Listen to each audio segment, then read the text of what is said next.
আসসালামু আলাইকুম। মাননীয় আমির জামাত, আমি সৈয়দ আব্দুল আহমেদ, দৈনিক আমার দেশের নির্বাহী সম্পাদক। আমি প্রথমেই আপনাকে ধন্যবাদ জানাই যে আপনার ইউরোপের ইউনিয়নের দেশগুলো সফরকালে আপনি বাংলাদেশের স্বার্থগুলো এবং আন্তর্জাতিক সমস্যাগুলো তুলে ধরেছেন এবং একটা পজিটিভ আলোচনা আপনাদের হয়েছে। আপনার এই সফরকালে আপনি লন্ডন গিয়েছেন এবং সেখানে অবস্থানরত বাংলাদেশের সাবেক প্রধানমন্ত্রী বিএনপি চেয়ারপারসন বেগম খালেদা জিয়া এবং বিএনপির ভারপ্রাপ্ত চেয়ারম্যান জনাব তারেক রহমানের সঙ্গে আপনার সাক্ষাৎ হয়েছে। আপনারা ইতিমধ্যে বলেছেন যে এটা আপনাদের সৌজন্য সাক্ষাৎ। হ্যাঁ, অবশ্যই। তো আমরা যেটা লক্ষ্য করলাম যে কিছুদিন আগেও বিএনপি এবং জামাতের মধ্যে কিছুটা বিরোধ সারা দেশে আমরা লক্ষ্য করেছি, কিন্তু এই সফরের পর হঠাৎ করে আমরা দেখলাম যে একটা ইতিবাচক দিক পরিলক্ষিত হচ্ছে, বিশেষ করে নির্বাচনের সময়ের ব্যাপারে। যেমন বিএনপি থেকে ডিসেম্বরের মধ্যে নির্বাচন চাওয়া হচ্ছে এবং আপনি বলেছেন যে রোজার আগে এবং হ্যাঁ ফেব্রুয়ারি। তো আপনাদের এই যে শীর্ষ বৈঠক, এটা অবশ্যই শীর্ষ বৈঠক, দুইটি প্রধান দলের শীর্ষ নেতার মধ্যে বৈঠক হয়েছে। তো বাংলাদেশের মানুষ মনে করে এটা শুধুই সৌজন্য বৈঠক নয়, বাংলাদেশের রাজনীতির বিষয়, এখানে গুরুত্বপূর্ণ বিষয়গুলো আলোচিত হয়েছে এবং মানুষের খুব কৌতূহল। এবং আমরা আজকেও আমি লক্ষ্য করেছি যে বিভিন্ন মহলে এই বৈঠক নিয়ে আলোচনা হচ্ছে। তো আমরা জানতে চাই যে গুরুত্বপূর্ণ রাজনীতির কি বিষয়গুলো আলোচনা হয়েছে, বিশেষ করে নির্বাচনের বিষয়ে, এই যে পতিত স্বৈরাচার ফ্যাসিস্টের বিচারের বিষয়ে বা অন্য কোনো বিষয় থাকলে আপনি যদি বলুন, আমরা আলোকিত হব। ধন্যবাদ। ধন্যবাদ আপনাকে।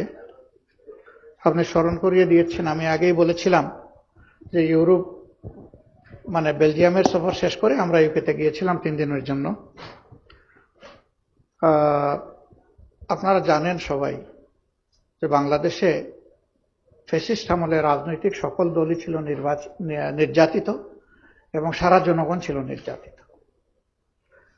তো নির্যাতিত দল হিসাবে প্রথম আঘাতটা আমাদের উপরেই আসে এবং শেষ আঘাতটাও আমাদের উপরে আসে। প্রথমে আমাদের নেতৃবৃন্দকে মিথ্যা মামলায় জড়িয়ে একটা ট্রাইব্যুনালে নিয়ে, যেটাকে আমরা বলি জুডিশিয়াল কিলিং, সেটা করা হয়েছে। ব্রিটেনের একটা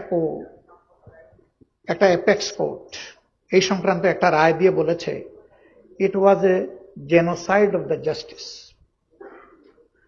এটা ছিল বিচারের গণহত্যা, এটা কোনো বিচার ছিল না। ব্রিটেনের অ্যাপেক্স কোর্ট, বাংলাদেশ। আর শেষ আঘাতটা ছিল আমাদেরকে নিষিদ্ধ করা, এটা আর কাউকে করা হয়নি। আমরা মুসলিম, আমরা আমাদের 11 জন নেতা হারিয়েছি, শীর্ষ নেতা, আল্লাহ তাদেরকে শহীদ হিসাবে কবুল করুন। অসংখ্য সাথী হারিয়েছে, আল্লাহ তাদেরকেও শহীদ হিসাবে কবুল করুন। অসংখ্য ভাই বোন পঙ্গু হয়েছে, আল্লাহ তাদের সঙ্গী সহায় হোক। এর পাশাপাশি বাংলাদেশ জাতীয়তাবাদী দল, তারাও প্রচুর সাথী এবং সহকর্মীকে হারিয়েছে। আমরা যেমন আয়নাগরের শিকার হয়েছি, তারাও হয়েছে। আমরা যেমন মামলা খেয়েছি, জেলে গিয়েছি, তারাও খেয়েছেন, গিয়েছেন লাখে লাখে, হাজারে হাজারে না। আমরা উভয় দল। ব্যক্তি হিসাবে বেগম খালেদা জিয়াও জুলুমের শিকারে পরিণত হয়েছিলেন। তিনি একদিকে মজলুম, আরেকদিকে অসুস্থ। দেশ থেকে যাওয়ার আগে আমরা চিন্তা করেছিলাম একটু সাক্ষাৎ হবে, কিন্তু যে কোনো কারণেই হোক সেটি আমরা করতে পারিনি বা হয়ে ওঠেনি। তো ইউরোপ সফরে গিয়েছি, একেবারেই কাছের দেশ বেলজিয়াম। আবার ইউকেতে আমাদের 2 জনের যাওয়ারও দরকার ছিল। তাহের সাহেব ওনার চিকিৎসা পারপাসে একটা বিশেষ জায়গা, যেটা বাংলাদেশে হচ্ছে না, তিনি ওখানে গিয়েছেন। আর আমার একজন পরিবারের সদস্য সেখানে থাকে, তাদেরকে গত সফরে আমি সময় দিতে পারিনি, এবার দিব বলে কথা দিয়েছিলাম, তাই গেলাম 2 দিনের জন্য। আমরা গিয়েছি প্রথমেই উনাকে দেখতে, যে কোনো কাজ শুরু করার আগে লন্ডনে ঢোকার পরে। আলহামদুলিল্লাহ আমরা প্রীত যে তারা আমাদেরকে অতি ভালোবাসা এবং সম্মানের সাথে গ্রহণ করেছেন।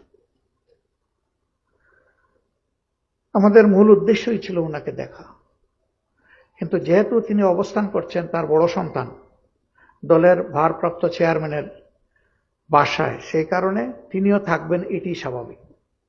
তিনি ছিলেন। দুইজন বাংলাদেশি মানুষ চা খাইতে গেলে একজনের সাথে আরেকজনের কোনো পরিচয় নাই, শুরু করে দেয় আমাদের দেশের রাজনীতির কথা। আর আমরা দুই দলের দায়িত্বশীল নেতৃবৃন্দ এক জায়গায় বসবার রাজনীতির কোনো কথা হবে না, এটা কি বাস্তব? এটা বাস্তব না। কথা তো হয়েছে, কিন্তু আমরা সুনির্দিষ্ট কোনো বিষয়ে কথা বলিনি। কখন নির্বাচন হবে, কিভাবে নির্বাচন হবে, বিচার প্রক্রিয়া কিভাবে হবে না হবে, বিভিন্ন বিষয় নিয়ে আমরা সাধারণ আলোচনা করেছি। ওইটা ডিসিসিভ কোনো ডিসকাশন ছিল না।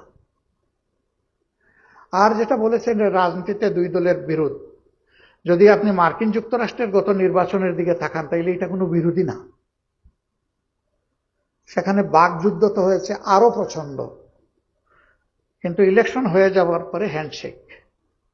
একদল চলে গেছে সরকারে, আরেক দল বসে গেছে বিরোধী দলে। এখন তারা মিলেমিশে তাদের দেশ চালাবে, এটাই স্বাভাবিক। রাজনীতিতে আমরা চাই মত পার্থক্য থাকুক, না থাকলে রাজনীতিবিদরা অন্ধ হয়ে যাবে। বন্ধ চোখ খুলে দেওয়ার জন্যই প্রয়োজন মত পার্থক্য, কিন্তু এও আমরা প্রত্যাশা করি যে এটা যেন মতবিরোধের রূপ না নেয়, ওইটা পার্থক্য পর্যন্ত থাকুক। দুর্ভাগ্যজনকভাবে আমাদের রাজনীতিবিদরা অনেক সময় বিষয়গুলো খেয়াল করেন না বা করি না। এটা করতে হবে। যদি আমরা দেশকে ভালোবাসি তাইলে এই ভালোবাসার শ্রদ্ধার জায়গায়, মিউচুয়াল রেসপেক্টের জায়গায় আমাদেরকে আসতে হবে। আমার ওপিনিয়ন আমি দেব, কিন্তু এটা বলতে পারবো না যে এটাই করতে হবে। আমি ওপিনিয়ন দিয়ে বলবো যে আমি মনে করি যে এটা করলে আমার দেশ এবং জাতির উপকার হবে, আর এটা আমি করতে দিব না। যে যাই চাক, এটাও রাজনীতি এবং গণতন্ত্রের ভাষা না। করতেই হবে যেমন ভাষা না, করতে দিব না সেটাও ভাষা।